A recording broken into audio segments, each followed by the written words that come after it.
Minister in exile, প্রবাসে থাকা prime minister হিসাবে ট্রিট হওয়ার কোনো বিকল্প পথ নেই।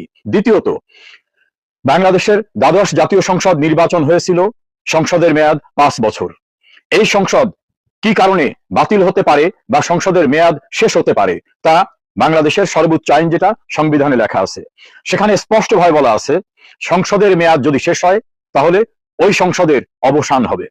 এছাড়া যদি মেজরিটি পার্টি কনফিডেন্স হারান অথবা মেজরিটি পার্টির নেতা অর্থাৎ প্রাইম মিনিস্টার তিনি যদি লিখিতভাবে রাষ্ট্রপতিকে অনুরোধ করেন পার্লামেন্ট বাতিল করতে, তাহলে পার্লামেন্ট বাতিল হবে।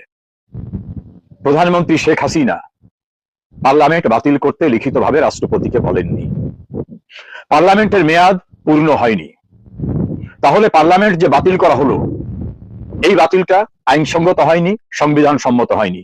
অর্থাৎ দ্বাদশ জাতীয় সংসদের পূর্ণ মেয়াদের পূর্বে নতুন একটি নির্বাচন করে কোন সংসদ করা সেটা সংবিধান সম্মত হয়নি।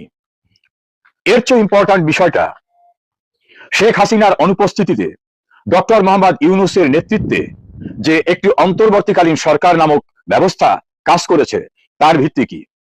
মহামান্য রাষ্ট্রপতি সুপ্রিম কোর্টের কাছে একটা রেফারেন্স পাঠিয়েছিলেন এমনটা বলা হয়, যদিও সেটা নিয়ে অনেক বিতর্ক, কারণ সেই সময় বিচারপতিরা জীবনের নিরাপত্তাহীনতার কারণে বিভিন্ন জায়গায় ছিলেন। ডকুমেন্টারি এভিডেন্স যে senior most justice M Enayetur Rahim তিনি ক্যান্টনমেন্টে ছিলেন, পরবর্তীতে দেখা যায় মহামান্য প্রধান বিচারপতিও ক্যান্টনমেন্টে ছিলেন, অন্যান্য বিচারপতিরাও জীবনের নিরাপত্তার জন্য তারা বিভিন্নভাবে বিভিন্ন জায়গায় ছিলেন। আমরা যদি যুক্তির খাতিরে ধরেও নেই যে একটি রেফারেন্সের জন্য শুনানি হয়েছে, সেটাকে আদৌ শুনানি? অ্যাটর্নি জেনারেল নিয়োগ হওয়ার পর কখন শুনানি হলো? আদৌ কি কোর্ট ফাংশন ছিল? আদৌ কি ফুল কোর্ট বসেছিল? আদৌ কি সেখানে কোনো শুনানি হয়েছে? এর কোনো প্রমাণ তথ্য আজ পর্যন্ত পাওয়া যায়নি। এত তো সত্ত্বেও যদি ধরে নি যে হ্যাঁ একটা শুনানি হয়েছে বা সুপ্রিম কোর্ট একটা রেফারেন্স দিয়েছে, এটাই সবচেয়ে ইম্পর্ট্যান্ট কথা।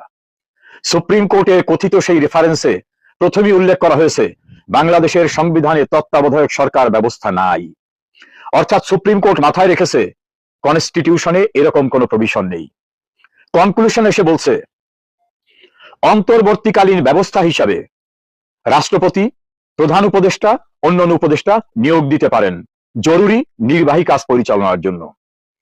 মনে রাখবেন, একবারও সুপ্রিম কোর্ট বলেনি রাষ্ট্রপতি অন্তর্বর্তীকালীন সরকার গঠন করতে পারেন, কোথাও বলেনি। আমি চ্যালেঞ্জ করে বলছি সুপ্রিম কোর্ট কোথাও বলেনি যে রাষ্ট্রপতি অন্তর্বর্তীকালীন সরকার গঠন করতে পারেন। কারণ সুপ্রিম কোর্টের অবশ্যই মাথায় ছিল, বিবেচনায় ছিল যে এমন সরকার গঠন করতে আমরা বলতে পারি না যেটা সংবিধানে আদৌ নেই। তাহলে অন্তর্বর্তীকালীন ব্যবস্থা